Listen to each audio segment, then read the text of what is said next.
this being by Edith Wharton, this is Miss Mary Pasque. It was not till the following spring that I plucked up courage to tell Mrs. Bridgeworth what had happened to me that night at Morgat. In the first place, Mrs. Bridgeworth was in America, and after the night in question I lingered on abroad for several months. Not for pleasure, God knows, but because of a nervous collapse, supposed to be the result of having taken up my work again too soon after my touch of fever in Egypt. But in any case, if I had been door to door with Grace Bridgeworth, I could not have spoken of the affair before, to her or to anyone else, not till I had been rest-cured, and built up again at one of those wonderful Swiss sanatoria where they clean the cobwebs out of you. I could not even have written to her, not to save my life.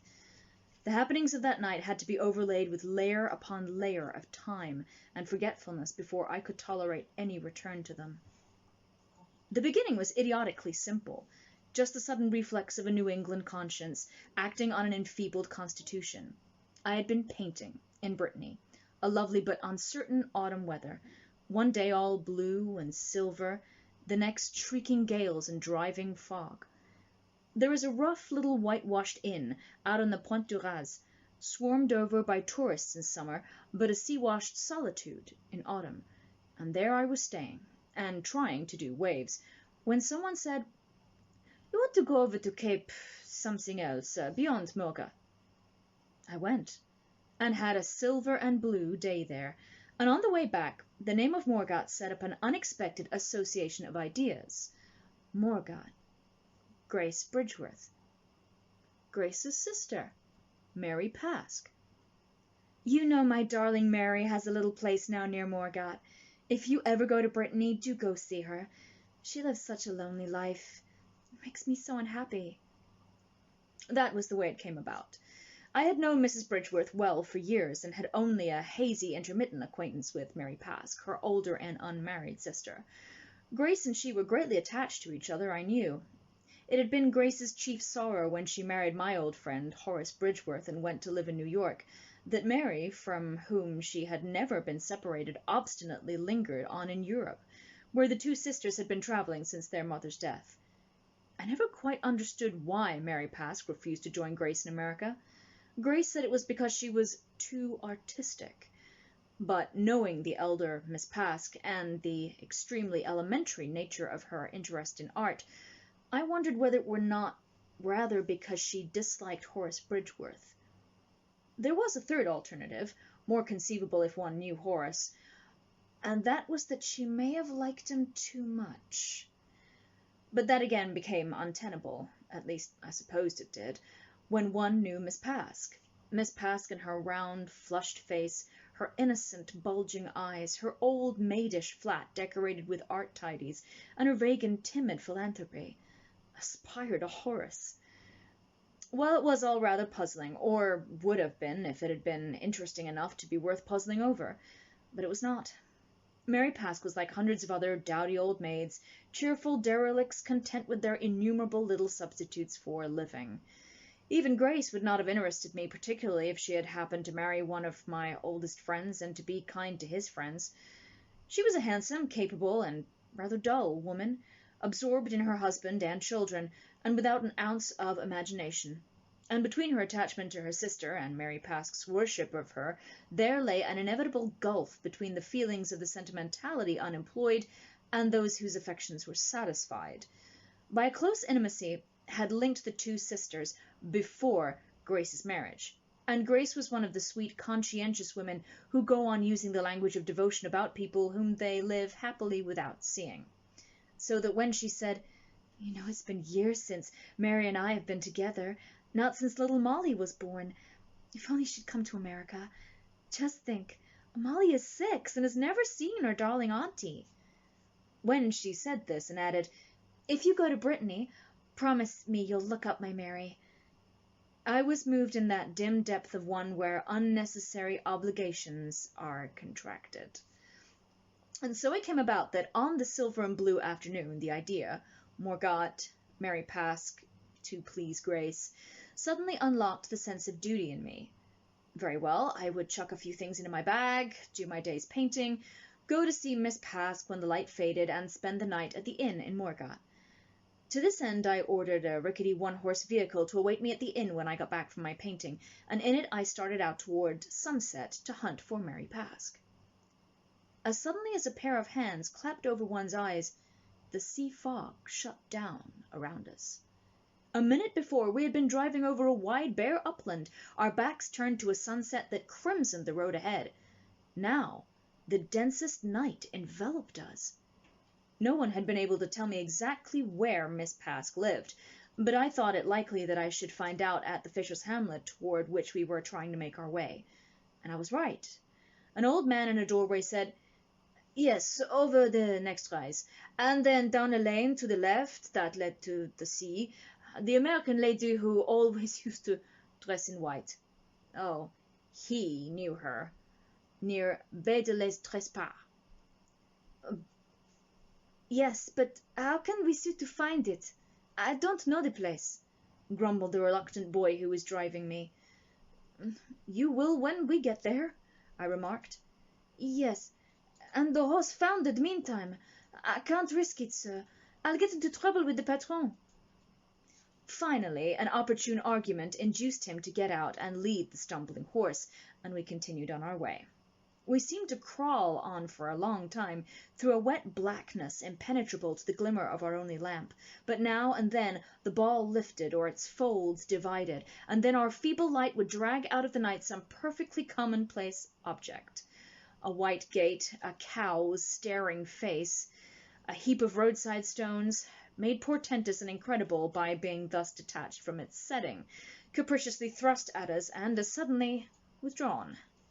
After each of these projections the darkness grew 3 times as thick, and the sense I had had for some time of descending a gradual slope now became that of scrambling down a precipice. I jumped out hurriedly and joined my young driver at the horse's head. "I can't go on. I won't, sir," he whimpered. Why, see, there's a light over there, just ahead." The veil swayed aside, and we beheld 2 faintly illuminated squares in a low mass that was surely the front of a house. "Get me as far as that, then you can go back if you like." The veil dropped again, but the boy had seen the lights and took heart. Certainly there was a house ahead of us, and certainly it must be Miss Pasque's, since there could hardly be 2 in such a desert.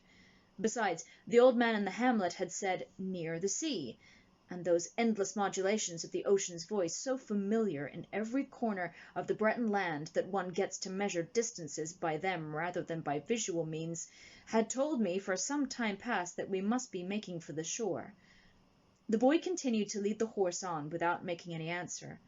The fog had shut in more closely than ever, and our lamp merely showed us the big round drops of wet on the horse's shaggy quarters. The boy stopped with a jerk. "There's no house. We're going straight down to the sea." "But you saw those lights, didn't you?" "I thought I did. But where are they now? The fog's thinner again. Look, I can make out trees ahead, but there are no lights anymore." "Perhaps the people have gone to bed," I suggested, jocosely. "Then hadn't we better turn back, sir?" "What, 2 yards from the gate?" The boy was silent. Certainly there was a gate ahead, and presumably behind the dripping trees some sort of dwelling. Unless there was just a field and the sea whose hungry voice I heard asking and asking close below us. No wonder the place was called the Bay of the Dead. But what could have induced the rosy benevolent Mary Pasque to come and bury herself there? Of course the boy wouldn't wait for me. I knew that. The Baie des Trespassés, indeed. The sea whined down there as if it were feeding time, and the Furies, its keepers, had forgotten it. There was the gate. My hand struck against it. I felt along to the latch, undid it, and brushed between wet bushes to the front house. Not a candle glint anywhere. If the house were indeed Miss Pasque's, she certainly kept early hours. Night and fog were now one, and the darkness as thick as a blanket. I felt vainly about for a bell. At last my hand came in contact with a knocker, and I lifted it. The clatter with which it fell sent a prolonged echo through the silence, but for a minute or two nothing else happened. "There's no one there, I tell you," the boy called impatiently from the gate. But there was. I'd heard steps inside. And presently a bolt shot back, and an old woman in a peasant's cap pushed her head out. She had set her candle down on the table behind her, so that her face, aureoled with lacy wigs, was in obscurity, but I knew she was old by the stoop of her shoulders and her fumbling movements. The candlelight, which made her invisible, fell full on my face, and she looked at me. This is Miss Mary Pasque's house?" "Yes, sir." Her voice, a very old voice, was pleasant enough, unsurprised and even friendly. "I'll tell her," she added, shuffling off. "Do you think she'll see me?" I threw after her. "Oh, why not? The idea!" She almost chuckled. As she retreated, I saw that she was wrapped in a shawl and had a cotton umbrella under her arm. Obviously she was going out, perhaps going home for the night. I wondered if Mary Pasque lived all alone in her hermitage. The old woman disappeared with the candle, and I was left in total darkness. After an interval, I heard a door shut at the back of the house, and then a slow clumping of aged sabots along the flags outside. The old woman had evidently picked up her sabots in the garden and left the house. I wondered if she had told Miss Pasque of my presence before going, or whether she had just left me there, the butt of some grim practical joke of her own. Certainly there was no sound within doors. The footsteps died out. I heard a gate click. Then complete silence closed in again like fog. "I wonder," I began with myself. And at that moment a smothered memory struggled abruptly to the surface of my languid mind. "But she's dead. Mary Pasque is dead." I almost screamed it aloud then in amazement. It was incredible, the tricks my memory had played on me since my fever. I had known for nearly a year that Mary Pasque was dead, had died suddenly the previous autumn, and though I had been thinking of her almost continually for the past 2 or 3 days, it was only now that the forgotten fact of her death suddenly burst up again to consciousness. Dead. But hadn't I found Grace Bridgeworth in tears and crepe the very day I'd gone to bid her goodbye before sailing for Egypt? Hadn't she laid the cable before my eyes, her own streaming with tears, while I read, "Sister died suddenly this morning. Requested burial in garden of house. Particulars by letter," with the signature of the American consul at Brest, a friend of Bridgeworth's, I seem to recall. I could see the very words of the message printed on the darkness before me. As I stood there, I was a good deal more disturbed by the discovery of the gap in my memory than by the fact of being alone in a pitch-dark house, either empty or else inhabited by strangers. Once before of late I had noticed this queer temporary blotting out of some well-known fact, and here was a second instance of it. Decidedly, I wasn't as well over my illness as the doctors had told me. Well, I would get back to Morgat and lie up there for a day or two, doing nothing, just eating and sleeping. In my self-absorption, I had lost my bearings. I no longer remembered where the door was. I felt in every pocket in turn for a match, but the doctors had made me give up smoking. Why should I have found one? The failure to find a match increased my sense of irritated helplessness, and I was groping clumsily about the hall among the angles of unseen furniture when a light slanted across the rough-cast wall of the stairs. I followed its direction, and on the landing above me I saw a figure, in white shading, a candle with one hand and looking down. A chill ran along my spine, for the figure bore a strange resemblance to that of Mary Pasque, as I used to know her. "Oh, it's you!" she exclaimed, in the cracked, twittering voice, which was at one moment like an old woman's quaver, at another like a boy's falsetto. She came shuffling down in her baggy white garments, with her usual clumsy swaying movements, but I noticed that her steps on the wooden stairs were soundless. Well, they would be. Naturally. I stood without a word, gazing up at the strange vision above me and saying to myself, there's nothing there. Nothing whatever. It's your digestion, or your eyes, or some damn thing wrong with you somewhere. But there was the candle, at any rate, and as it drew nearer and lit up the place about me, I turned and caught hold of the door latch, for remember I had seen the cable, and Grace in crape. Why, what's the matter? I assure you, you don't disturb me, the white figure twittered, adding with a faint laugh, I don't have so many visitors nowadays. She had reached the hall and stood before me, lifting her candle shakily and peering up into my face. You haven't changed. Not as much as I should have thought. But I have, haven't I? She appealed to me with another laugh, and abruptly she laid her hand on my arm. I looked down at that hand and thought to myself, that can't deceive me. I have always been a noticer of hands, the key to character that other people seek in eyes, the mouth, the modeling of the skull, I find in the curve of nails, the cut of the fingertips, the way the palm, rosy or sallow, smooth or seamed, swells up from its base. I remembered Mary Pasque's hand vividly because it was so like a caricature of itself, round, puffy, pink, yet prematurely old and useless. And there, unmistakably, it lay on my sleeve, but changed and shriveled, somehow like one of those pale, freckled toadstools when the least touch resolved to dust. Well, to dust? Of course.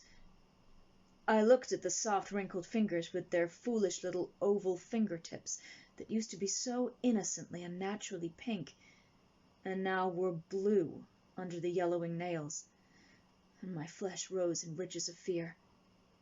Come in, she fluted, cocking her white, untidy head on one side, unrolling her bulging eyes at me.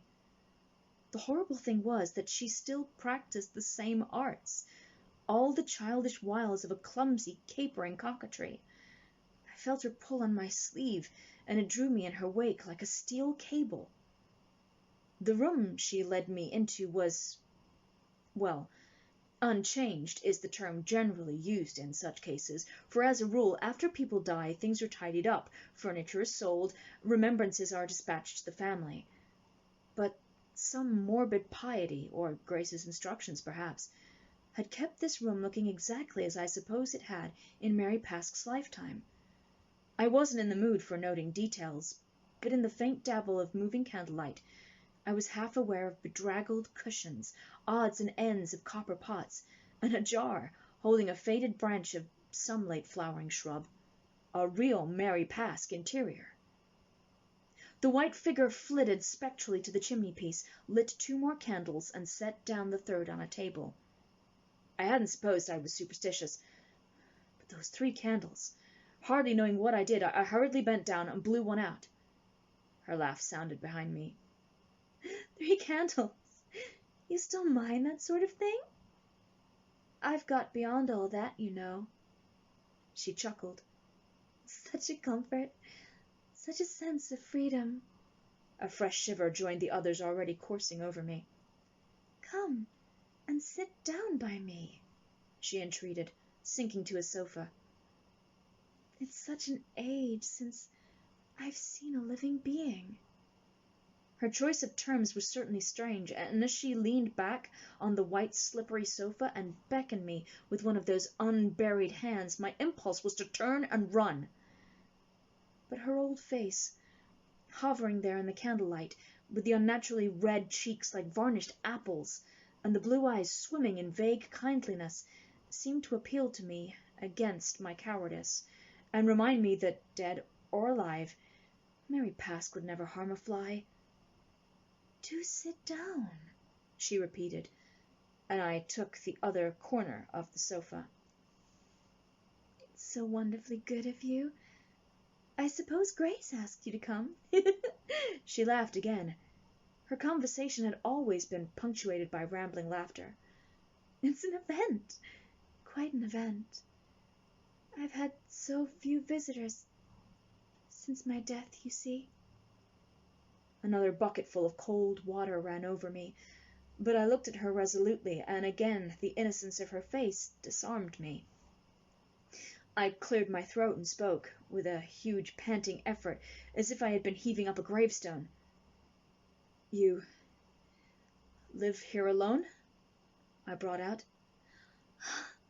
Glad to hear your voice. I still remember voices, though I hear so few, she murmured dreamily. Yes, I live here alone. The old woman you saw goes away at night. She won't stay after dark. She says she can't. Isn't it funny? But it doesn't matter. I like the darkness. She leaned to me with one of her irrelevant smiles. The dead, she said, naturally, get used to it. Once more I cleared my throat, but nothing followed. She continued to gaze at me with confidential blinks. And Grace? Tell me about my darling. I wish I could have seen her again, just once. Her laugh came out grotesquely. When she got the news of my death, were you with her? Was she terribly upset? I stumbled to my feet with a meaningless stammer. I couldn't answer. I couldn't go on looking at her. I see. It's too painful, she acquiesced, her eyes brimming, and she turned her shaking head away. But after all, I'm glad she was so sorry. It's what I've been longing to be told, and hardly hoped for. Grace forgets. She stood up too and flitted across the room, wavering nearer and nearer to the door. Thank God, I thought. She's going. Do you know this place by daylight? She asked abruptly. I shook my head. It's very beautiful. But you wouldn't have seen me then. You'd have had to take your choice between me and the landscape. I hate the light. It makes my head ache. And so I sleep all day. I was just waking up when you came. She smiled at me with an increasing air of confidence. Do you know where I usually sleep? Down below there. In the garden. Her shrill laugh came out again. There's a shady corner down at the bottom where the sun never bothers one. Sometimes I sleep there till the stars come out.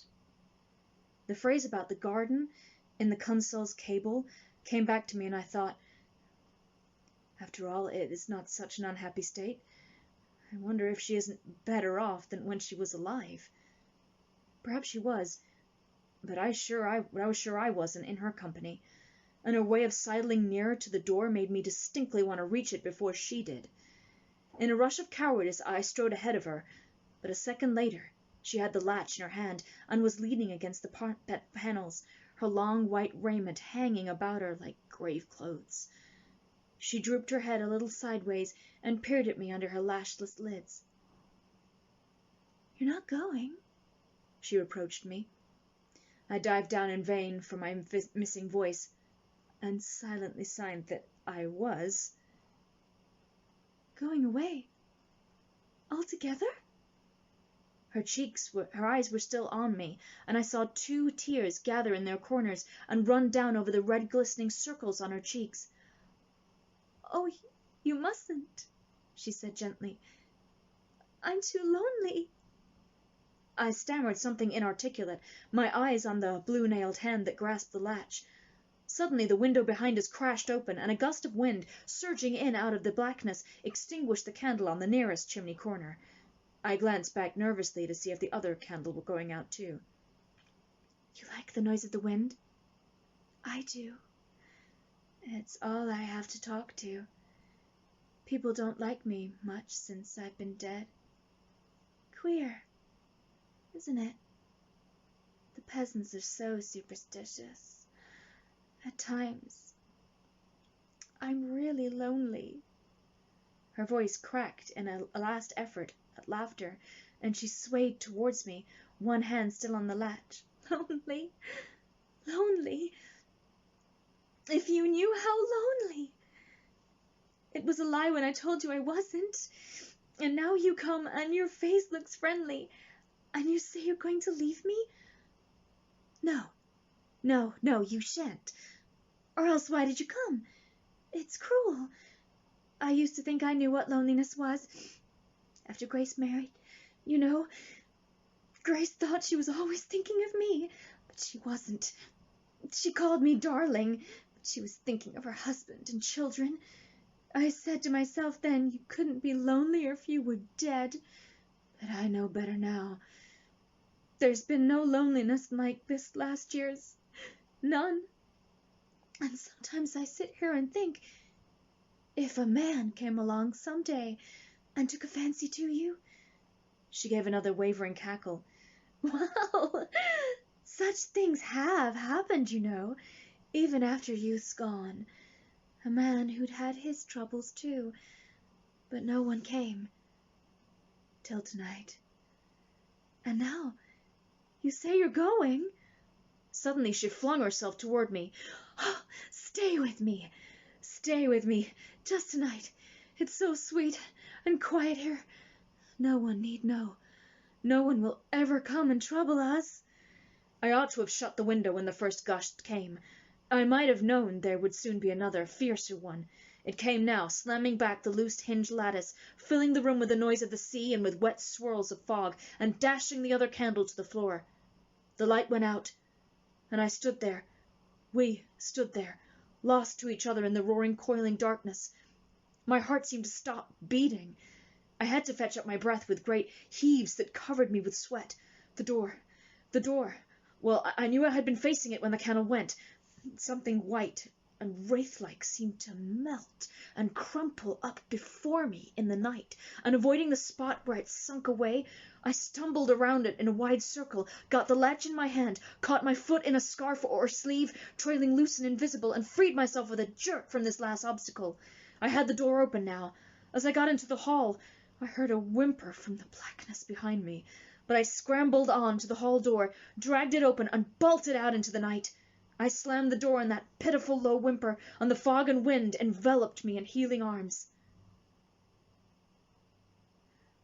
When I was well enough to trust myself to think about it all again, I found that a very little thinking got my temperature up and my heart hammering in my throat. No use. I simply couldn't stand it. For I'd seen Grace Bridgeworth in crape, weeping over the cable, and yet I'd sat and talked with her sister on the same sofa, her sister who had been dead a year. The circle was a vicious one. I couldn't break through it. The fact that I was down with fever the next morning might have explained it, yet I couldn't get away from the clinging reality of the vision. Supposing it was a ghost I had been talking to, and not a mere projection of my fever. Supposing something survived of Mary Pasque, enough to cry out to me, the unuttered loneliness of a lifetime, to express at last what the living woman had always had to keep dumb and hidden. The thought moved me curiously. In my weakness I lay and wept over it. No end of women were like that, I supposed, and perhaps after death, if they got their chance, they tried to use it. Old tales and legends floated through my mind, the Bride of Corinth, the medieval vampire. But what names to attach to the plaintive image of Mary Pasque? My weak mind wandered in and out among these visions and conjectures, and the longer I lived with them, the more convinced I became that something which had been Mary Pasque had talked with me that night. I made up my mind, when I was up again, to drive back to the place, in broad daylight this time, to hunt out the grave in the garden, that shady corner where the sun never bothers one, and appease the poor ghost with a few flowers. But the doctors decided otherwise, and perhaps my weak will unknowingly abetted them.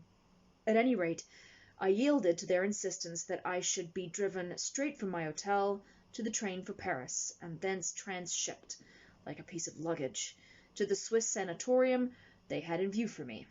Of course, I meant to come back when I was patched up again, and meanwhile, more and more tenderly, but more intermittently, my thoughts went back from my snow mountain to that wailing autumn night above the Baie de Trespassé, and the revelation of the dead Mary Pasque, who was so much more real to me than ever the living one had been. After all, why should I tell Grace Bridgeworth? Ever? I had had a glimpse of things that were really no business of hers. If the revelation had been vouchsafed to me, ought I not to bury it in those deepest paths where the inexplicable and the unforgettable sleep together? And besides, what interest could there be to a woman like Grace in a tale she could neither understand nor believe in? She would just set me down as queer, and enough people had done that already. My first object when I finally did get back to New York was to convince everybody of my complete return to mental and physical soundness. And into this scheme of evidence my experience with Mary Pasque did not seem to fit. All things considered, I would hold my tongue. But after a while, the thought of the grave began to trouble me. I wondered if Grace had even had a proper gravestone put on it. The queer, neglected look of the house gave me the idea that perhaps she had done nothing, had brushed the whole matter aside to be attended to when she next went abroad. "Grace forgets," I heard the poor ghost quaver. No, decidedly, there could be no harm in putting, tactfully, just that one question about the care of the grave, the more so as I was beginning to reproach myself for having not gone back to see with my own eyes how it was kept. Grace and Horace welcomed me with their old friendliness, and I soon slipped into the habit of dropping in on them for a meal when I thought they were likely to be alone. Nevertheless, my opportunity didn't come at once. I had to wait for some weeks. And then one evening, with Horace dining out, I sat alone with Grace, my glance lit on a photograph of her sister, an old faded photograph which seemed to meet my eyes reproachfully. "By the way, Grace," I began with a jerk, "I don't believe I ever told you. I went down to that little place of your sister's the day before I had that bad relapse." At once her face lit up enormously. "No, you never told me. How sweet of you to go." The ready tears overbrimmed her eyes. "I'm so glad you did." She lowered her voice suddenly and added softly, "And did you see her?" The question sent one of my old shudders over me. I looked with amazement at Mrs. Bridgeworth's plump face, smiling at me through a veil of painless tears. "I do reproach myself more and more about darling Mary," she added tremulously. "But tell me everything." There was a knot in my throat. I felt almost as uncomfortable as I had in Mary Pasque's own presence, yet I had never before noticed anything uncanny about Grace Bridgeworth. I forced my voice up to my lips. "Everything. Oh, I can't." I tried to smile. "But you did see her." I managed to nod, still smiling. Her face grew suddenly haggard. Yes, haggard. "And the change was so dreadful that you can't speak of it? Tell me, was that it?" I shook my head. After all, what had shocked me was that the change was so slight, that between being dead and alive there seemed, after all, to be so little difference, except that of a mysterious increase in reality. But Grace's eyes were still searching me insistently. "You must tell me," she reiterated. "I know I ought to have gone there long ago." "Yes, perhaps you ought." I hesitated. "To see about the grave, at least." She sat silent, her eyes still on my face. Her tears had stopped, but her look of solicitude slowly grew into a stare of something like terror. Hesitatingly, almost reluctantly, she stretched out her hand and laid it on mine for an instant. "Dear old friend," she began. "Unfortunately, I interrupted. "I couldn't get back myself to see the grave, because I was taken ill the next day." Yes, of course, I know." She paused. "Are you sure you went there at all?" she asked abruptly. "Sure. Good Lord." It was my turn to stare. "Do you suspect me of not being quite right yet?" I suggested with an uneasy laugh. No, of course not, but I don't understand." "Understand what?" "I went into the house. I saw everything, in fact, but her grave." "Her grave?" Grace jumped up, clasping her hands on her breast and darting away from me. At the other end of the room she stood and gazed, and then moved slowly back. "Then, after all, I wonder." She held her eyes on me, half fearful and half reassured. "Could it simply be that you never heard?" "Never heard?" "But it was in all the papers. Don't you ever read them? I meant to write. I thought I had written.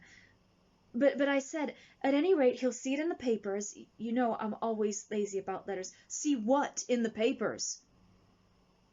"Why, that she didn't die. She isn't dead. There isn't any grave, my dear man. It was only a cataleptic trance. An extraordinary case, the doctors say." "But didn't she tell you all about it? If you say you saw her?" She burst into half-hysterical laughter. "Surely she must have told you that she wasn't dead." "No," I said slowly. "She didn't tell me that." We talked about it together for a long time after that. Talked on till Horace came back from his men's dinner after midnight. Grace insisted on going in and out of the whole subject over and over again, as she kept repeating it was certainly the only time that poor Mary had ever been in the papers. But though I sat and listened patiently, I couldn't get up any real interest in what she said. I felt I should never again be interested in Mary Pasque, or in anything concerning her. The end. So that was Miss Mary Pasque. I came across that one the other day again, and I'd completely forgotten it. And some things that I like about a lot of the female writers is they put in twists and turns really nicely. I'm just noticing that from the few that we've read. So I really, really liked that. Hope you enjoyed it too. Thank you again for joining me this evening. Hope you have enjoyed Miss Mary Pasque and I would like to congratulate myself on not doing too badly with the American. I suddenly realized that I was like, the trespasser.